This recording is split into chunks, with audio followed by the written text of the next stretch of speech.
Customer ডিমান্ডে আমাদের অনেক সময় অনেক কিছুই করতে হয়, অল্টারনেটিভ অনেক রাস্তাও খুঁজতে হয়। অনেক সময় দেখা যায় যে গুগল কালেক্টেড কিছু পিকচার থাকে যেগুলোতে এমন কিছু ডেকোরেশন থাকে যা সবসময় আমাদের হাতে নাগালে থাকে না, বা চকলেট টপার দিয়ে রেডি করে নিতে হয় আলাদা করে, সেটার সাবস্টিটিউট হিসেবে আমি বলবো। এরকমই একটা কেক ছিল আজকের এই কেকটা অর্ডার করে আমাদের এইখানের এক পরিচিত আপু। ওনার নিজস্ব পার্লারও আছে, ওনার হাতের কাজও অসম্ভব সুন্দর। উনি ওনার মেয়ের জন্মদিনে এর আগেও আমার কাছ থেকে কেক নিয়েছে, বা রেগুলার দেখা যায় আমার কাছ থেকে কেক নিয়েছে অনেকবারই। এই কেকটা ছিল ওনার মেয়ের জন্মদিনের উপলক্ষেই। তো উনি আমাকে যেই ছবিটা দিয়েছিলেন বলেছিলেন যেন কালার কন্ট্রাস্ট সেম রেখে আমি যেন আমার মতো করে যতটুকু সম্ভব হয় সেম করার করে দিই। কাস্টমার যখন এই ধরনের কথা বলে তখন আসলে কাজটা আমার মনে হয় অনেক বেশি সহজ হয়ে যায়, কারণ তখন মাথায় এক্সট্রা প্যারা থাকে না যে 100% সেমই লাগবে। আসলে 100% সেম তো কারোকে কপি করা সম্ভব না, এটা কাস্টমারকে আমি আগেই বলে দিই প্রতিবারই। তো যাই হোক, এই কেকটাতে ডেকোরেশনের জন্য উপরে কিছু মেরাং কুকিজ এবং ছিল কিছু হচ্ছে ম্যাকারন। তো একদিনের অর্ডারে এটা আমার দেখা যায় যে ওইগুলো বানানো সম্ভব হয়ে ওঠেনি। আমি আপুকে বলেছিলাম যে এগুলো আসলে সেম হবে না, এগুলো আমি ক্রিম দিয়ে ডেকোরেশন করতে হবে অথবা ফন্ডেন্ট বা চকলেট দিয়ে। তো আপু বলেছিলেন যে ঠিক আছে, সমস্যা নেই, যেভাবে সুবিধা হয় করে দিতে। আর ফন্ডেন্ট দিয়ে কিভাবে খুবই সহজে আপনার ম্যাকারন তৈরি করে নিতে পারবেন এই রকমের কেকের ডেকোরেশনের জন্য, সেটা আজকের ভিডিওতে আমি আপনাদের দেখিয়ে দিব। কেকটা ছিল ভ্যানিলা স্পঞ্জ কেক। তো এটা আমি বেক করে ক্রাম কোট করে নিব। আর যে কোনো কেক ডেকোরেশনের আগে একটু ক্রাম কোট করে নর্মাল ফ্রিজে রাখলে ফিনিশিংটা অনেক সুন্দর হয়। যেহেতু অনেকদিন কেকের কাজ করিনি, একটু বাইরে ছিলাম, তো অনেকদিন পর কাজটা করে মনটাও বেশ ভালো লাগছিল এবং এটার আউটকামটাও আলহামদুলিল্লাহ আমার কাছে ভালো লেগেছে, যার কারণে আরও বেশি ভালো লাগছিল যে এতদিন পর কাজটা করেছি একটা, এবং সেটা খুবই সুন্দর আউটকাম এসেছে। আর অনেকদিন পর কাজ করলে দেখা যায় আমার কেন জানি না হাত কাঁপে, আর মনে হয় যে ভালো হবে না ভালো হবে না। তো কেকটা কেমন হয়েছে অবশ্যই শেষ পর্যন্ত দেখে কমেন্ট করে জানাবেন। আর এখানে কেকটা ক্রাম কোট করে আমি একটু ফ্রিজে রেখেছিলাম, এরপর এটা বের করে আমি এটার যে ফাইনাল ডেকোরেশন আছে সেইটা করব।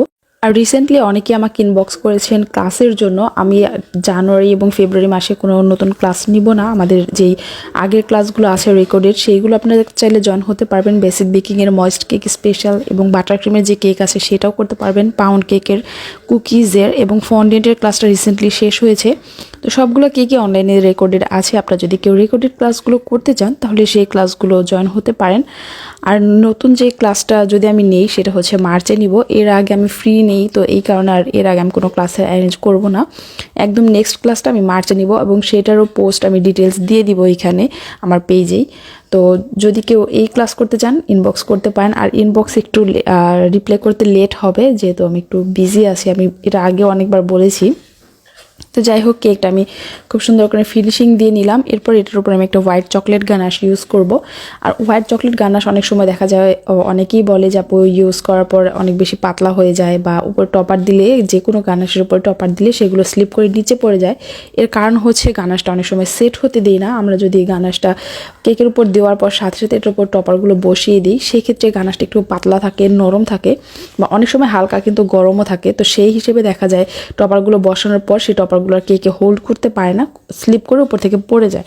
তো যখনই এই ধরনের কেকে আপনার টপার বসাবেন চেষ্টা করবেন যে গানাশটা কেকের উপর সেট করার পর কিছুক্ষণ এটা নর্মাল ফ্রিজে রেখে একটু সেট করে নিতে, যাতে করে গানাশটা খুব সুন্দরভাবে সেট হয়ে যায়, একটু হার্ড হয়ে যায়। তারপর এটার উপর আপনি যে কোনো ধরনের টপার ইউজ করতে পারেন, সেগুলো স্লিপ করে পড়ার চান্স থাকে না।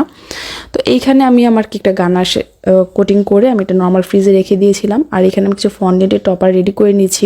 কেকের উপর যেরকম ডেকোরেশন ছিল ফন্ডেন্টের আমি চেষ্টা করেছি ওই রকম করেই করে নিতে। আর এখানে কিছু লাভ টপার ছিল, তো এইটা আমি এই ফন্ডেন্টটা দিয়ে করেছি।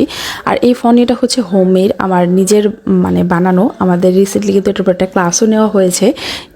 আর এরপর আমি এটা হচ্ছে ম্যাকারন রেডি করব। আর ম্যাকারনের শেলের জন্য আমি এখানে একটু মভ কালারের একটা ফন্ডেন্ট নিয়েছি, আর সেই সাথে মাঝখানে ফিলিংটার জন্য আমি ব্লু কালারের ফন্ডেন্ট ইউজ করব। প্রথমে ফন্ডেন্টের যে শেলটা আছে সেটা আমি কেটে নিয়েছি এখানে, আর এর জন্য একটু মোটা করে ফন্ডেন্টটা বেলে নেওয়ার পর এটার পর আমি একটা প্লাস্টিক র্যাপের যেই পলিটা আছে সেইটা দিয়ে তারপর একটা রাউন্ড কাটার দিয়ে কেটে নিব। চেষ্টা করবেন একটা সাইজের কাটার ইউজ করতে। আমি এখানে একটা সাইজের কাটার ইউজ করেছি ভেতরের ফিলিংটার জন্য এবং বাইরের শেলটার জন্য। তারপর ওই যে পেপারটা ছিল সেটার উপর দিয়ে কাট করলে একটা ডোম শেপ হয়, যেটা দেখতে অনেকটাই ম্যাকারন শেলের মতোই লাগে। তারপর এটাতে আমি একটা টুথপিক দিয়ে অথবা যে কোনো একটা চিকন কাঠি দিয়ে আপনারা এভাবে একটু প্রেস করে করে যেই ম্যাকারনের যে ফিটটা থাকে নর্মালি ওইটার একটা ডিজাইন করে নেব। একটু এলোমেলো করে জাস্ট প্রেস করে করে করলে হবে, যেটা আমি ভিডিওতে করছি সেভাবে করলেই হয়ে যায়। তারপর আপনারা দুইবার একবার প্র্যাকটিস করলে কিন্তু পেরে যাবেন। আর এটা দেখতে আসলেই সুন্দর হয়। চাইলে আপনারা ফন্ডেন্টের যেই থিকনেসটা সেটা আরেকটু বেশি রাখতে পারেন, এতে করে দেখতে আরও বেশি কিউট হয়। তো আমারটা বেশি একটু মানে পাতলা হয়ে গিয়েছিল, সেটা কোনো ব্যাপার না। যখন আমি এই দুইটা ম্যাকারনি শেল একসাথে জোড়া দিব তখন দেখতে কিন্তু সুন্দর লাগে। আর এটা শুধুমাত্র কেকের ইনস্ট্যান্ট ডেকোরেশনের জন্য, আমি বলবো না যে এটা একদমই হুবহু ম্যাকারনির মতোই হবে বা কিছু। এইরকম যখন অনেক সময় ইমার্জেন্সি অর্ডারগুলো থাকে যে এই ডিজাইনে লাগবে, সেই সময় দেখা যায় উপায় না থেকে আমি এরকম করে দিই। এবং আমার ম্যাকারনির একটা টপারও আছে, মানে চকলেট দিয়ে যেটাতে মেল্ট করে টপার দিয়ে বানানো যায়, সেইটা চাইতে আমার কাছে এটা বেশি সহজ এবং বেশি সুন্দর লেগেছে দেখতে। আর সবগুলো লেয়ার আমি জোড়া দেওয়ার পর দেখতে অনেকটা এরকম হয়েছে। এরপর আমি আরও কিছু টপার ছিল 6 ইয়ার্স বার্থডে, তো সেগুলো টপার আমি সব কিছু ফন্ডেন্ট দিয়ে রেডি করে নিয়েছি। আর টপারগুলো আমি যেহেতু কেকের উপর গেঁথে বসাবো, তো এই কারণে আমি টুথপিক এখানে ইউজ করেছি। এরকম টুথপিক ইউজ করে টপারগুলো বসালে টপারগুলো নড়ে চড়ে পড়ে যায় না, বা দেখা যায় সুন্দর করে যেভাবে রাখতে চাই সেভাবেই থাকে। তো এরপর কেকটা আমি ফ্রিজ থেকে বের করে নিয়েছি, এটা খুব সুন্দর করে সেট হয়ে গিয়েছে চারপাশে।